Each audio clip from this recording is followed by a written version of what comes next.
Hello and welcome to the Be Glad movement. My name's Pollyanna and I'm on a mission to bring you as many stories as possible of good coming out of bad and reasons to be glad. And today I'm joined by Simon. Say hello, Simon. Hello, good day. Yay! Thank you so much for joining me today. I'm super excited to talk to you and hear your story. So I'm going to get out of the way and just hand over to you and let you start from wherever you want to start. I mean, maybe you could tell us a bit about your background. So I was born and raised in the south of England. I went to school in Hampshire. Had a bit of a plan on what I was going to do in life. So initially, I wanted to join as a fireman, but that didn't kind of work out, and ended up joining the military as a paramedic or as a medic. Cool. So yeah, it's been a roller coaster ride, and the military for me was kind of not what I expected, because I basically just did sport all the time, sport and adventure training as much as I possibly could. So how old were you when you went in? how old was I? I was 20 when I first went in. Right. So and actually that's quite old, really. A lot of the guys that a lot of my mates, they joined a lot earlier than that. A lot, sort of 16, 17 years old. Yeah. But I don't think I was actually almost mature enough to join at that age. So yeah, I joined a little bit later. Right. And so sport was a big part of your military life, and then you trained as a paramedic, right? Yeah. So yeah, I mean, like I said, sport was central to really why I stayed in, I suppose. In the winter, I used to do a lot of cross country skiing, and in the summer, my passion was triathlon. So I really, really tried hard to avoid wearing a uniform, and actually I think I was pretty successful. Uh-huh. Yeah, my husband's good at booking lots of AT actually. Yeah, and AT, adventure training was really one of the things that I enjoy as well. And at the back of every sort of major exercise, or training exercise or anything like that, I always took an opportunity to get involved in adventure training, and I found that if I volunteered for stuff, then at the end of it, there'd always be an opportunity to get involved with stuff that was going on locally, whether it was parachuting, whether it was whitewater rafting, potholing. It didn't matter what it was, sailing, scuba diving. I'd do it all. Yeah, there are so many opportunities in a military career, aren't there? Yeah, absolutely. Yeah. Yeah. Yeah, and obviously I went to some pretty unsavoury places. So within the first 3 years of my sort of military career, I hadn't really, my feet hadn't really touched the ground. I've been all over the world. I deployed out to Bosnia twice. I'd done promotion courses. I've been on massive training exercises. So it was a real roller coaster ride. Like I said, my first 3 years, and that didn't really stop. To be fair, 2003, I went to an invasion in Iraq. I came back and literally put my bags down, changed from desert kit to temperate kit, and went out to the Congo in Central Africa. Wow. So yeah, it was a busy career. Cool. But you enjoyed it, I guess. Yeah, I did, and one of the best jobs I did. Well, it was one of the best and one of the worst.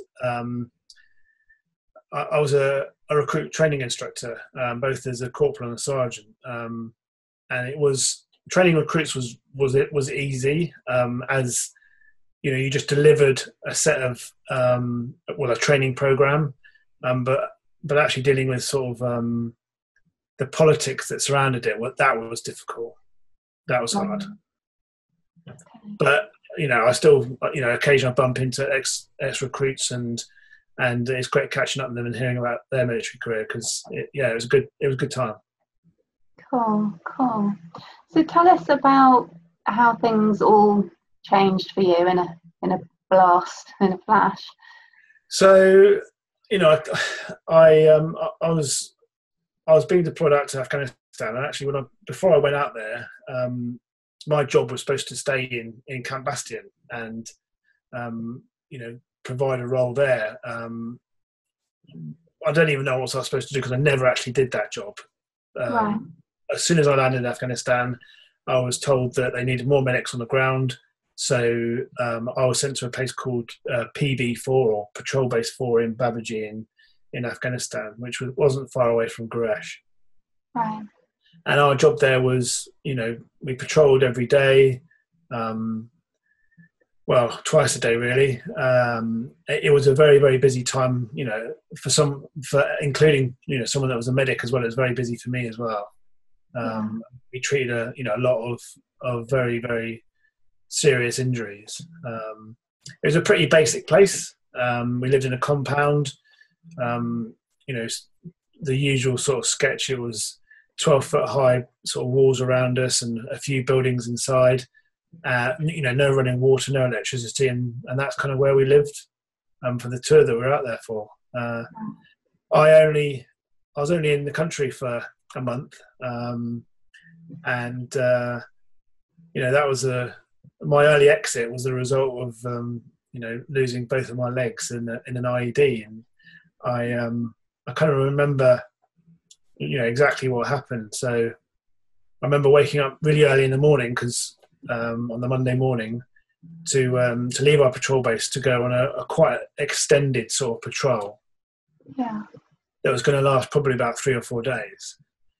So the idea being that some of us were going to leave early under the cover of darkness, and then we were going to meet up with some other troops later on in the day, and then start our main job. But I remember getting up in the morning and kind of grabbing my kit and sorting myself out and joining the rest of the guys at the front entrance where we were going to leave about sort of 3:30 in the morning. Yeah. Well, our interpreter decided that being in a sleeping bag was more important than going for a walk, and so we kind of left a little bit later. Right. He eventually turned up, and we made our exit out the front gate, and I made it about 150 meters outside the patrol base when I activated an improvised explosive device, or an IED. Wow. So that threw me in the air, and I landed. I was thrown away from the rest of the guys and landed on the floor, unconscious. And I was probably only unconscious for about 3 or 4 seconds. And then I came to, and then realised kind of instantly that my life had changed in a heartbeat, really. My right leg was no longer there. My left leg was degloved from my ankle to my knee. I damaged my right arm, amongst other injuries, and I was in a pretty bad way. And I could see everything that had happened to me, and I didn't think I was really going to, I didn't think I was going to make it. I didn't think I was going to make it back to Camp Bastion, to be honest with you. But I was really fortunate. The guys, they decided quickly that they couldn't treat me there because obviously I was the medic. Sure.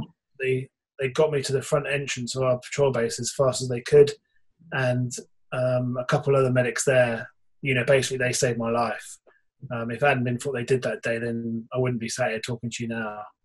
Sure. So they, I was tourniqueted up, I was bandaged up, and obviously a Chinook was called to come and pick me up. And I think the fact that the interpreter being late that day or that morning actually saved my life. Okay. Because an Afghan national soldier had been shot in a different camp somewhere else, and the MERT, or the medical emergency response team, had been put in the air to go and pick him up. The Chinook was directed to me because my wounds were considered worse, and they picked me up to take me back to Camp Bastion. And I remember being loaded onto the Chinook, and I was in the back, and it was pitch black in there. And I remember them kind of working on me, and they were asking me all sorts of like really important medical questions, and I kind of refused to answer their questions because I was in so much pain. And I remember landing. And the guys that actually take you off the Chinook are the Camp Bastion Fire Brigade. And they're all sort of, British guys from the fire service that have volunteered to go out there on a tour. And they're the ones that pick you up and help take guys off the Chinook. Yeah. And I remember thinking that, I'll never be a fireman at that point. And it was quite, there was no kind of emotion attached to it. It was just like, well, that's never going to happen. So kind of move on. Right. And I was loaded onto an ambulance and then taken to the emergency department, which is where, you know, that's where they stabilised me and sort of operated on me for the next few hours. And I remember going, sort of my last recollections are kind of going from the dark into the light and actually feeling quite exposed, and I couldn't really hold on for much longer then. And, you know, I kind of begged them to put me to sleep, and you know, eventually they did. I couldn't deal with the pain anymore, and I needed to, you know, to sleep, as it were, to get away from that discomfort. Sure, sure. I mean, none of us, well, the majority of us can't even begin to imagine what that pain must be like. And for you being a medic, you obviously understood the situation you were in. So that must have been absolutely, can't even begin to imagine what that was like for you. Yeah, I mean, it did. It made me think that I wasn't going to make it. It really did. And it made me think that I wasn't going to see my wife again, you know. And then we'd only been married for a really short space of time at that point. We'd only been married for 87 days. And I didn't think I, you know, well, when I got to the hospital, I thought there was a better chance, because in my mind it was like stepping stones. So as soon as I was back at the patrol base, I felt that my life, there was more chance. Sure. When I got Chinook, it was, you know, my chances of survival were increasing. And then every time, you know, I got somewhere, and that, you know, particularly when I got to Camp Bastion, I felt my chances of survival were going up. You know, and Camp Bastion the hospital there was ridiculous. The amount of people that they saved there. I think the stats were that if you got there alive, you had a 96% chance of leaving alive as a sort of a British, you know, as a Western soldier. And they were very, very good at sort of at stabilising people and making sure that they left that place alive. Incredible. Wow. Awesome. Obviously, we're all really glad they did get you sorted. How long did you stay there before you were flown back to? I presume you were flown back to Birmingham, were you? Yeah, I was. Yeah, so I was actually I was hit on the Monday, and I was back in the UK by Tuesday morning. Wow. Really, really quick. Fast turnaround, isn't it? Yeah. And you know, I know a lot of my journey because we get given these blue books, which is like a patient journey, and so people write into it to say what's happened to you along your journey. And the pilots left me kind of a note and some maps of the journey, and they were over Prague and got called back to the UK to pick up a medical team to go and pick up, you know, me. Wow. So they then obviously returned to the UK, picked up this team, flew to Turkey, changed crews, landed, picked me up, back to Turkey, and then flew back on to Birmingham. Because their crews, they kind of like, they always fly with 2 flight crews, so they can just change over, because they must have left that morning not knowing that they'd be gone for a couple of days, which is essentially what they were. So, you know, I know quite a lot of the detail about sort of, you know, my casualty evacuation back to the UK. Yeah. But yeah, I was hit on the Monday, back in the UK Tuesday morning for my first operation in the UK, but my one of 3 that week. So I was operated on the Monday, the Tuesday, and the Wednesday. Wow. And then I woke up on the Friday morning. So they kept me sedated until Friday. Wow, that's incredible, the amount of work that happened. I mean, I guess they had to, because you're in such a critical condition. But how long was your recovery period? What happened next? Well, I was only... I remember being in hospital, and obviously it was... You know, it was uncomfortable, but I was only in hospital for about 5 weeks.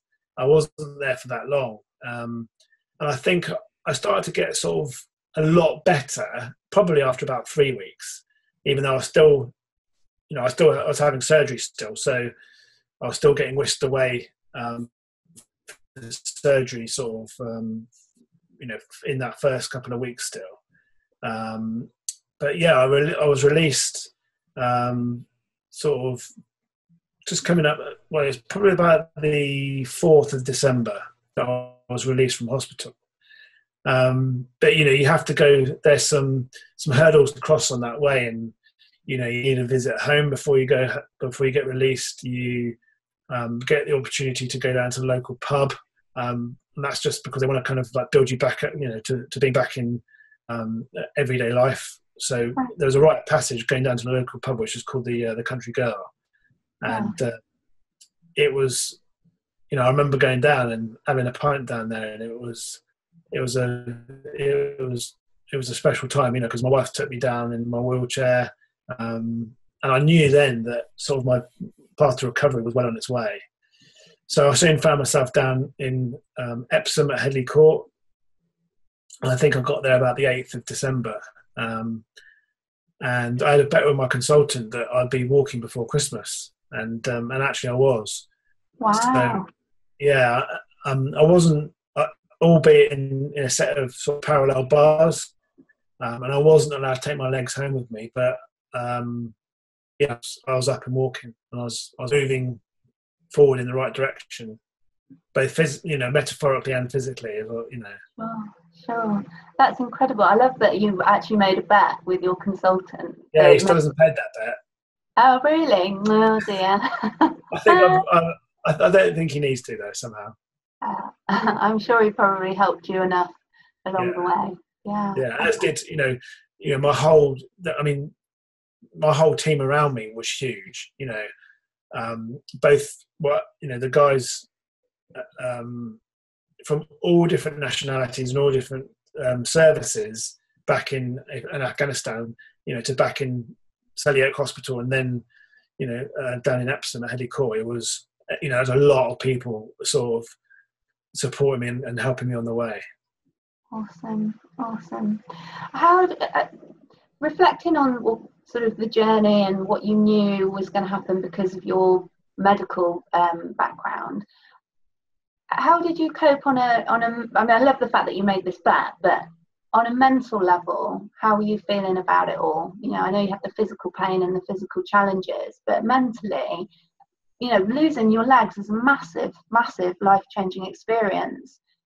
Yeah, but I was also surrounded by a lot of people in the same situation as me. Right. So, both at Headley Court and at Selly Oak, there was people that were in a similar situation to me, and some of them were in a much worse situation than I was. Right. So, although clearly I was upset, and it was a life-changing experience, but our mentality at Headley Court was, well, this has happened to us, and it wasn't even something that was vocalized. It was kind of like an unwritten set of ideas that we were going to move forward as best we could, and I think we have done that collectively, individually, if that makes sense. So there's loads of guys out there doing some incredible stuff, whether it's on TV, whether it's driving cars, whether it's Paralympian sport. The guys are doing some incredible stuff, writing books, all sorts of really, really cool stuff. Yeah. And I think the mentality in the armed forces is one of competition, but kind of healthy competition. And that was definitely present at Headley Court. We pushed each other in the right direction, just by our actions, really. And so I wanted to do the same stuff that the guys were doing that had been injured before me, and hopefully, the rest of us set an example as we were coming through and learning to walk and take part in all the activities that were going on at Headley Court. Yeah, I mean, you say about the other guys being inspirational. I know that you're pretty inspirational yourself, and that you do a lot of speaking gigs and raising money for different charities. Do you want to tell us a little bit about how that sort of evolved and when you started doing that? Well, I got a lot of help from a lot of charities when I was first injured, and I felt that it wasn't I felt that it was a debt that had to be paid, and I owed that money back in some way, or owed that help back in some way.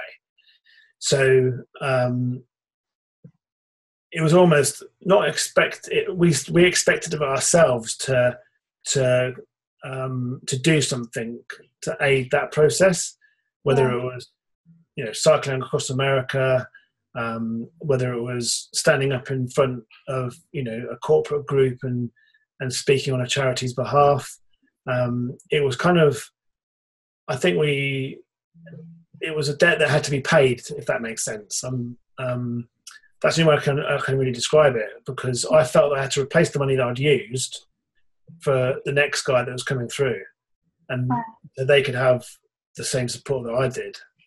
So it was kind of almost, we were replacing what we had used.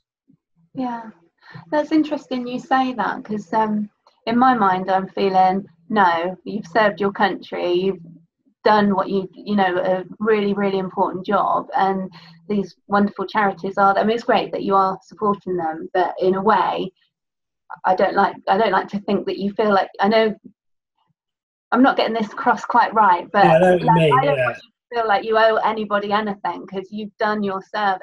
Do you know what I mean? And we should all be giving to these charities willingly. But I love the fact that you do still have your own sense of service and giving back, and because there's lots of people in the world that are takers, and there you are giving all the way.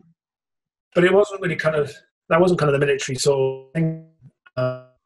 We still wanted to be a society, and we still wanted to contribute in some way. And I think, in a way, that was an easy way for us to do that.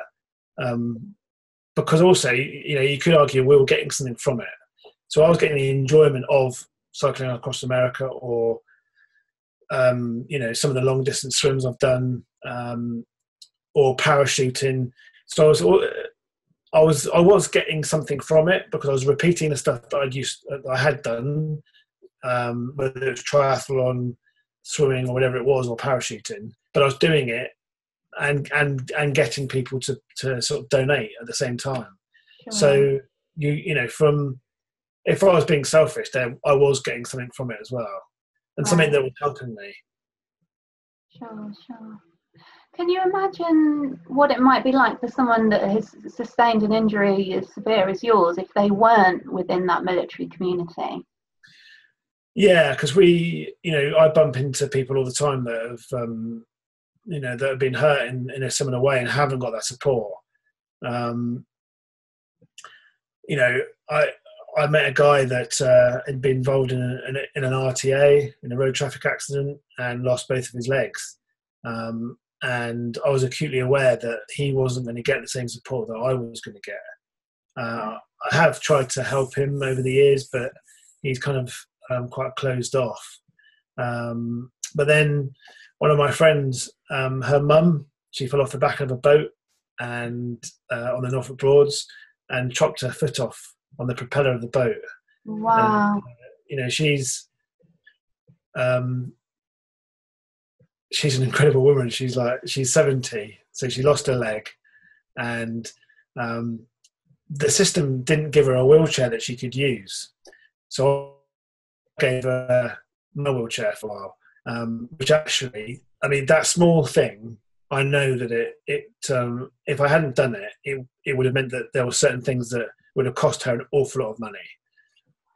A daughter would have had to come down from Banbury, and she'd have to bring the kids with her during term time. It would have been a nightmare.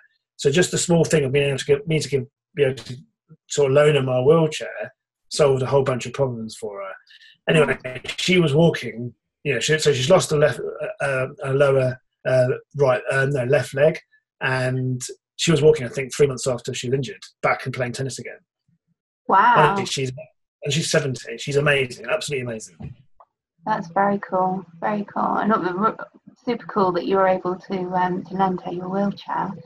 Yeah, awesome. Yeah, and it was just a small thing I could do, but I think, just knowing, I think it meant that a lot of things were made easy for her. Right.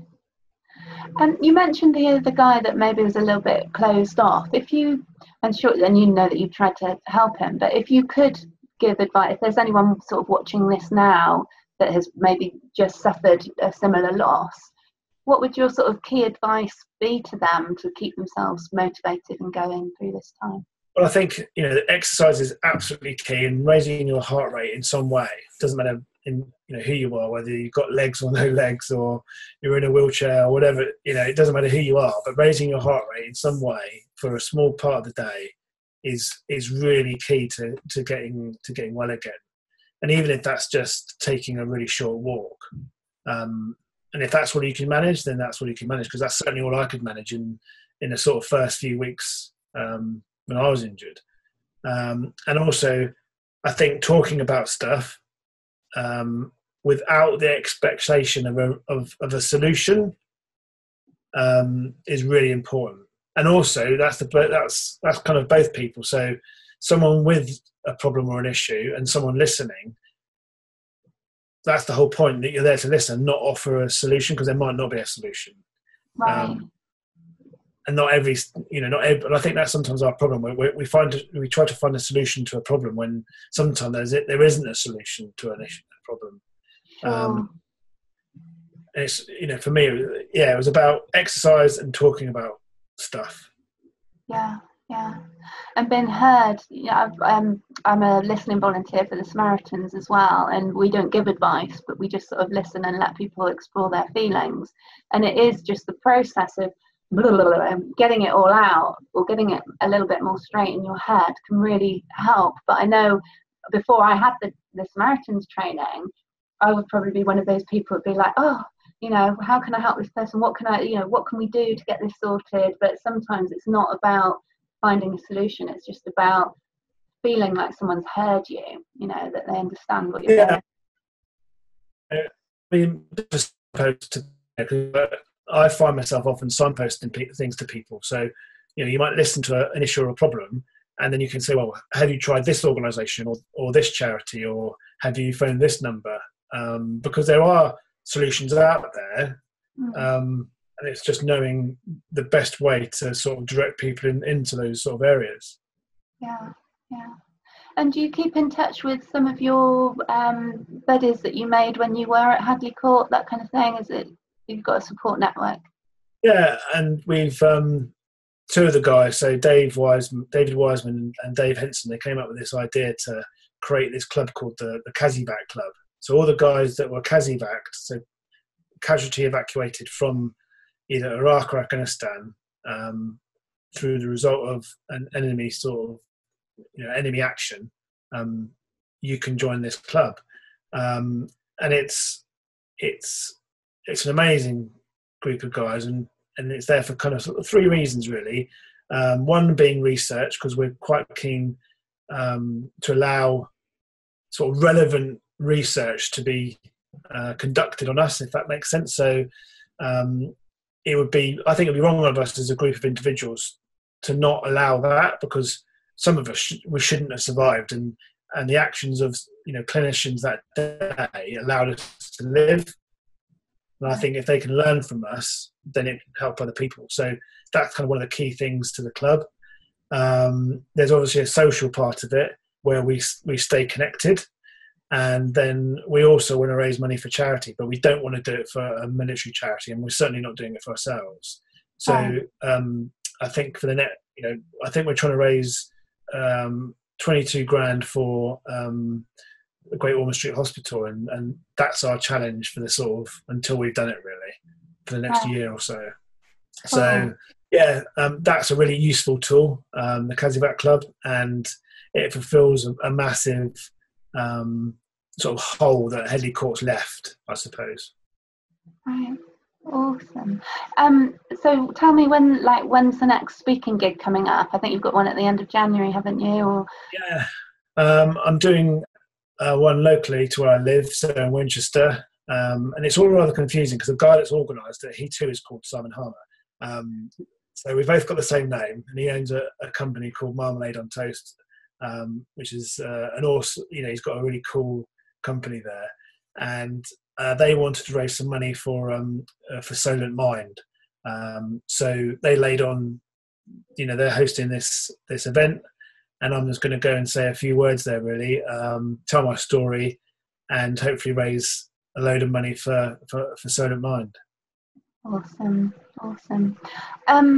And I'm guessing you'll send me your links and everything so that I can share them at the end if anyone wants to follow along. And you're active on Twitter and whatnot, so I'll share all of that. But is there anything else that you want to sort of tell me about, or tell the viewers about, or?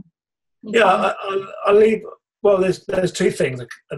One, I'm going to do my own sort of charity thing this year, and I've yet to release it because it's January. Never got any money anyway. But for sort of, this is my 10-year anniversary, so I want to raise money for. I want to raise £10,000 for 5 different charities. So, Great Ormond Street, in conjunction with the Heisenberg Club. Blesma, the British Limbless Ex-Servicemen's Association, have been amazing, and they've really filled a void for me. Both getting back into work and all. They've just been a really amazing charity. I want to help Access Adventure, which is a really small charity, helping all sorts of people get back out there and do adventure training. And one of their key sports is doing adaptive water skiing. I'm going to help Al Wilton as well, who are a small charity located in Salisbury, and they're going to open soon, but they're going to help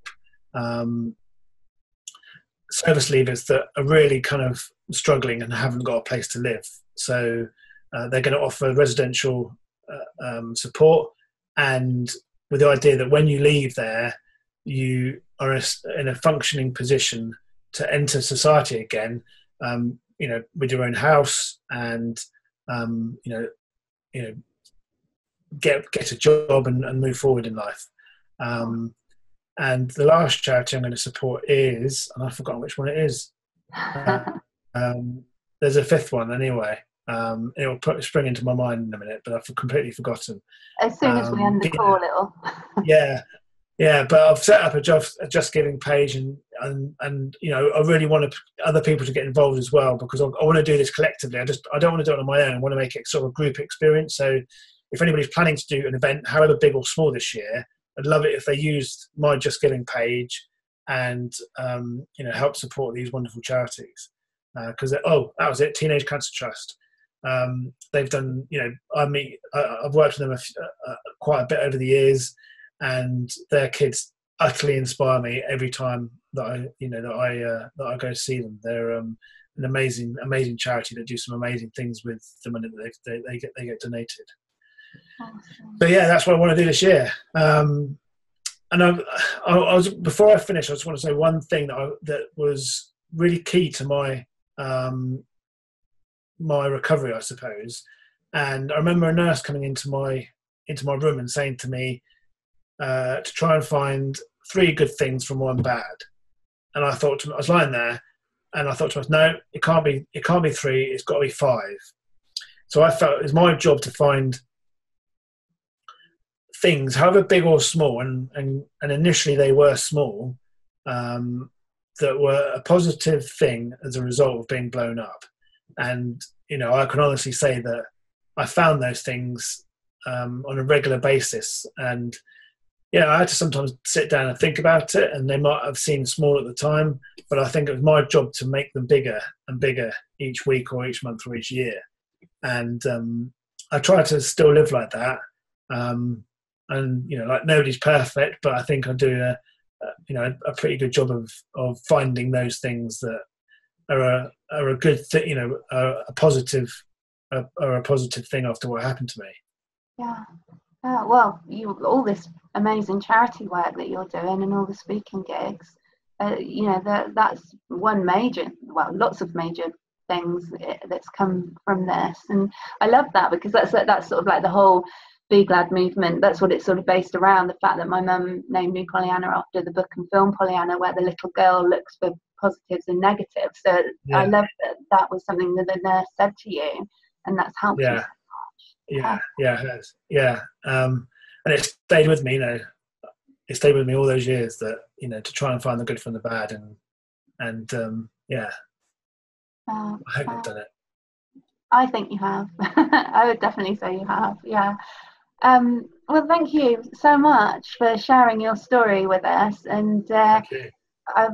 please do send me the link so that I can share them in the description under the video, and get people giving. But thank you so much for joining us. I'll wrap up the video.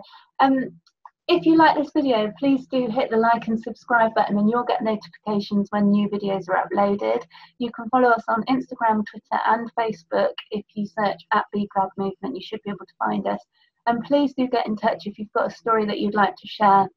It doesn't have to be, it doesn't matter if it's something similar to what somebody else has shared, because I really do believe your story in your voice has the ability to reach someone in their time of need. So please do get in touch. I'd love to hear from you, and I look forward to seeing you in another episode. Many thanks.